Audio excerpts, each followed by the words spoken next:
मित्रांनो, समीक्षा कशाची करतोय मी तर मुंबई महानगरपालिका आणि ठाणे महानगरपालिका आणि कुठला विषय आहे तर लाडक्या भावाचा। शिवसेनेमधून उद्धव ठाकरेंना बेदखल केलं, त्यानंतर त्यांची ती राजनीती सुरू झालेली, ते राजकारण सुरू झालेले।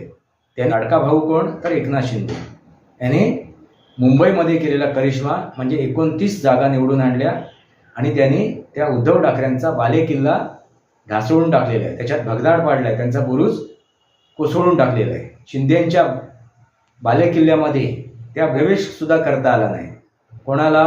तर आता ही सपशेल हार कोणाची आहे, कोणाचा करिश्मा आहे हे आता तुम्ही ठरवा। हेच ते वास्तव आहे। आपलं मत कमेंट बॉक्समध्ये मांडा। वास्तवावर बोलू काहीतरी या माझ्या शृंखलेला सबस्क्राईब करा, बेल आयकॉन दाबा। माझे विचार पडत असेल लाईक करा, आपले विचार कमेंट बॉक्समध्ये मांडा। नमस्कार मित्रांनो, वंदे मातरम। वास्तवावर बोलू काहीतरी या शृंखलेमध्ये पुन्हा एकदा आपलं स्वागत। मी आपला मित्र राजेश वासंती सावाजी दुरुस्कर। मित्रांनो, 29 महानगरपालिकेच्या निवडणुका पार पडल्या। ह्या पूर्ण महाराष्ट्रातल्या आहेत 29, आणि या 29 महानगरपालिकेमध्ये जे काय निकाल आलेत ते निकाल तुमच्यासमोर आहेतच।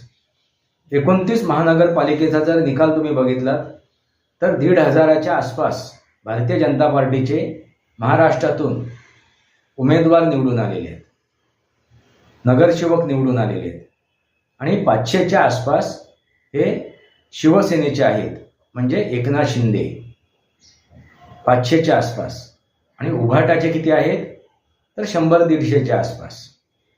हा फरक आहे मित्रांनो, आणि हे फरक समजून घेणं आवश्यक आहे। त्यानंतरच तुम्हाला मी पुढे जे काय सांगणार आहे, जी काय समीक्षा करणार आहे ते तुमच्या लक्षात येईल। मित्रांनो, समीक्षा कशाची करतोय मी तर मुंबई महानगरपालिका आणि ठाणे महानगरपालिका आणि कुठला विषय आहे तर लाडक्या भावाचा। आता लाडका भाव कोण आहे तर एकनाथ शिंदे। एकनाथ शिंदेबद्दल जे पत्रकार आहेत, चाटुकार पत्रकार, गुलाम हुजरे हे जे पत्रकार आहेत ते कशा प्रकारे आपली अक्कल पाजळत आहेत हे तुम्हाला दिसून येईल। मित्रांनो, मुंबई महानगरपालिका आणि ठाणे महानगरपालिका या दोन्ही एकमेकाच्या बाजूला आहेत, दोघी एकमेकाला लागून आहेत। तर मुंबई महानगरपालिकेमध्ये जो काय जोर होता तो ठाकरेचा होता। आता ठाकरे म्हटल्यानंतर तुम्ही म्हणाल उद्धव ठाकरे, नाही मित्रांनो, उद्धव ठाकरे नव्हे, बाळासाहेब ठाकरे यांचा तो बालेकिल्ला। मुंबई हा बाळासाहेब ठाकरे यांचा बालेकिल्ला आणि ठाणे हा आनंद दिघेंचा बालेकिल्ला। आता इथे जर आपण पाहायला गेलो, मुंबईच्या बालेकिल्ल्यामध्ये ठाकरेंचा जो दबदबा होता तो आता काय झालाय, हळूहळू उतरता कळा लागलेली। आता तो बाळासाहेब ठाकरेंचा दबदबा नव्हे, उद्धव ठाकरे यांचा, कारण उद्धव ठाकरे हे बाळासाहेबांचे उत्तराधिकारी आहेत। लक्षात आलं का मित्रांनो, त्यांचे वारस आहेत। ह्या बाळासाहेब ठाकरेंचा वारसदार कोण तर उद्धव ठाकरे, आणि बाजूचा जो ठाणा आहे त्या ठाण्यामध्ये आनंद दिघेचे वारसदार कोण आहेत, म्हणजे राजकीय वारसदार हो, तर ते कोण आहेत तर एकनाथ शिंदे। आता दोन्हीही वारस म्हणजे बाळासाहेबांचे वारस मुंबईमध्ये आणि ठाण्यामध्ये एकनाथ शिंदे, ते आनंद दिघेचे वारस, ह्या दोघांची आपण तुल्यबळ करूया। त्यांच्यामध्ये काय, कोण, कशा प्रकारे ते तुल्यबळ आहेत।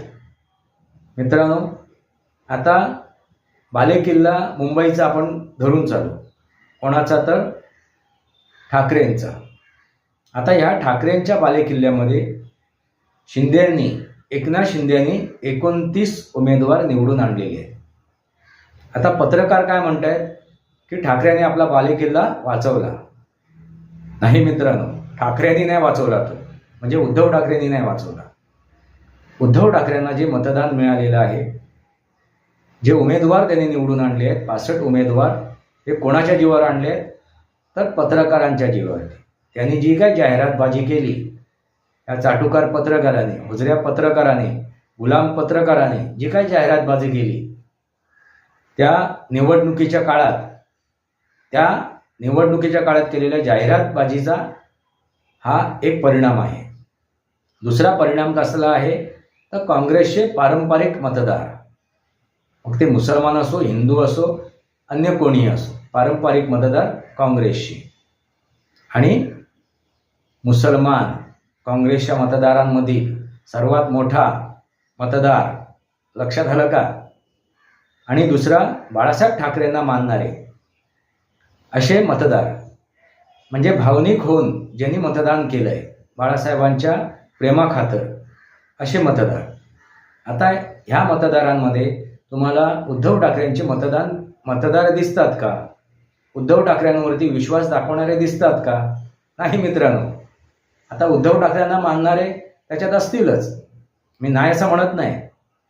जर 100%चा हिशोब केला तर 90% हे पत्रकार आणि काँग्रेसचे मतदार, पारंपरिक, आणि त्याच्यामध्ये भर पडली ती भावनेप्रधान होऊन जे मतदान केलंय त्या मतदारांची 90%, आणि राहिलेले 10% फक्त हे उद्धव ठाकरेचे मतदार आहेत. हे मी विश्लेषण करतोय. त्यामुळे हा करिश्मा उद्धव ठाकरेचा नाहीये, ही पहिली गोष्ट. आता ठाकरेचा हा गड ठाकरेंनी राखला का तर नाही मित्रांनो. उद्धव ठाकरेंनी राखला का? नाही. आणि जर ते काय 65 उमेदवार निवडून आणले, ते दुसऱ्याच्या जीवावरती आहेत. लक्षात आलं का? दुसऱ्याच्या जीवावरती. आता या उलट एकनाथ शिंदेने आपले 29 उमेदवार निवडून आणले. एकनाथ शिंदेची राजकारण आहे, राजनीती आहे, ती गेल्या 3-3.5 वर्षाचीच आहे. कारण ते शिवसेना ज्यावेळी ते घेऊन बाहेर पडले, शिवसेनेमधून उद्धव ठाकरेंना बेदखल केलं, त्यानंतर त्यांची ती राजनीती सुरू झालेली, ते राजकारण सुरू झालेले. त्यांनी ते नेतृत्व स्वीकारलेलं आहे. त्यांच्या नेतृत्वाखाली गेले 3-3.5 वर्षच हा राज्यकारभार सुरू आहे.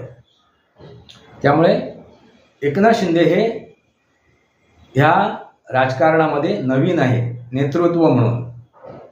आणि अशा नवीन नेतृत्वाने 29 उमेदवार निवडून आणलेले आहेत आपल्या नेतृत्वाखाली. म्हणजे हा करिश्माच म्हणावा लागेल.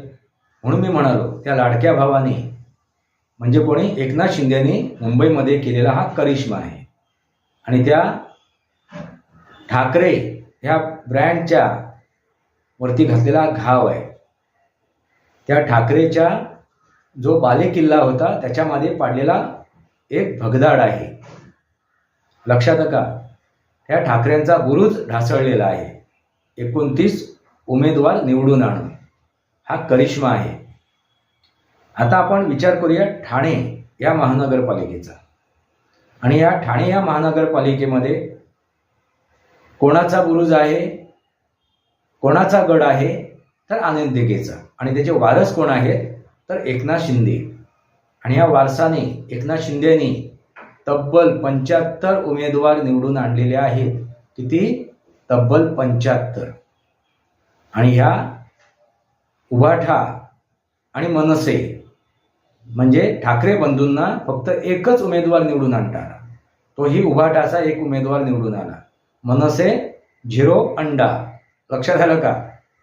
म्हणजे ठाकरे बंधूंनी एकत्र येऊन जी मुंबई लढवली आणि त्यामध्ये मनसेला फक्त 6 उमेदवार निवडून आणले. या उलट MIM यांनी हैदराबादामध्ये येऊन त्या असदुद्दीन ओवेसीनी तब्बल 8 उमेदवार निवडून आणले. हा त्यांचा करिश्मा आहे. लक्षात आलं का? असदुद्दीन ओवेसीचा. पण राज ठाकरेचा करिश्मा तुम्हाला दिसला तो म्हणजे फक्त 6 उमेदवार. असो मित्रांनो, इथे आपण करिश्मा कोणाचा बघतोय तर एकनाथ शिंदेचा, त्या लाडक्या भावाचा. ठाण्यामध्ये त्यांनी 75 उमेदवार निवडून आणले. आणि त्यांच्या त्या गडामध्ये, त्या बालेकिल्ल्यामध्ये उभाठाला, त्या उद्धव ठाकरेला, त्या राज ठाकरेला, त्या ठाकरे बंधूंना, त्या ठाकरे ब्रँडला घुसतासुद्धा आलं नाही. एकच उमेदवार आणून ते त्या बालेकिल्ल्याच्या दरवाज्यात उभे राहिलेत. ही सपशेल हार आहे मित्रांनो, लक्षात आलं का? आणि नवीन नेतृत्व असून सुद्धा या शिंद्यांनी पूर्ण महाराष्ट्रामध्ये 29 नगरपालिकेमध्ये, महानगरपालिकेमध्ये आपले उमेदवार उतरवलेत. हा करिश्मा आहे. ही छोटी गोष्ट नाही आहे. ते घाबरून फक्त ठाण्यात नाही राहिलेत. ते घाबरून फक्त ठाण्यात राहिले नाहीत, जसे हे दोन्ही बंधू घाबरून फक्त मुंबईपुरते मर्यादित राहिलेत, तसे एकनाथ शिंदे घाबरून फक्त ठाण्यात राहिले नाहीत.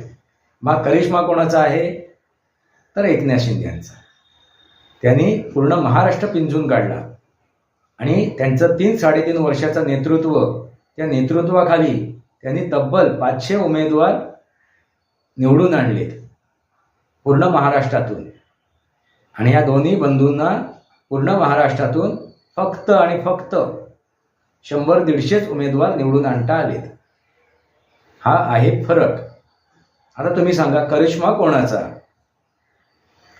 मुंबईचा गड राखता आला नाही, त्या मुंबईच्या गडाचा बुरुज ढासळला, त्याच्यात भगदाड पडलं.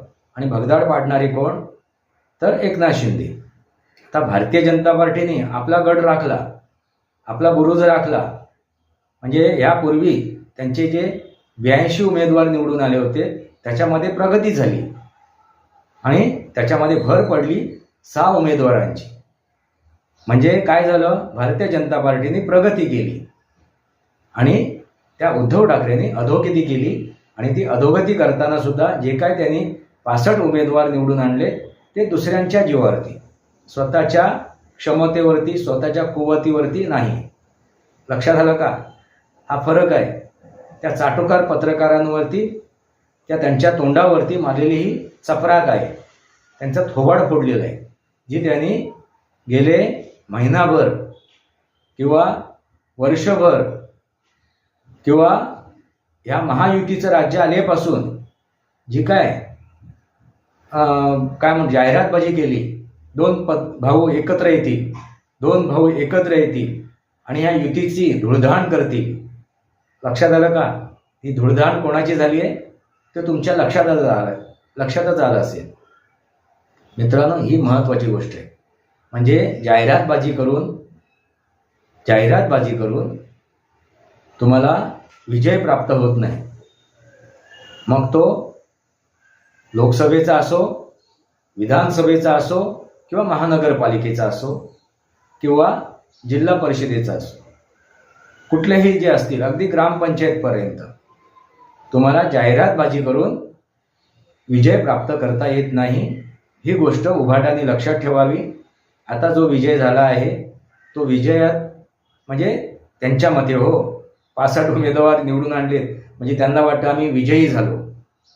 हा जो विजय आहे त्यांच्या मते, उभाटाच्या मते, उद्धव ठाकरेंच्या मते हा विजय नाही आहे, हा पराजय आहे. आणि आता हळूहळू ही जे काय जाहिरातबाजी आहे ती संपुष्टात येईल. कारण हे पब्लिक है, सब जानती है.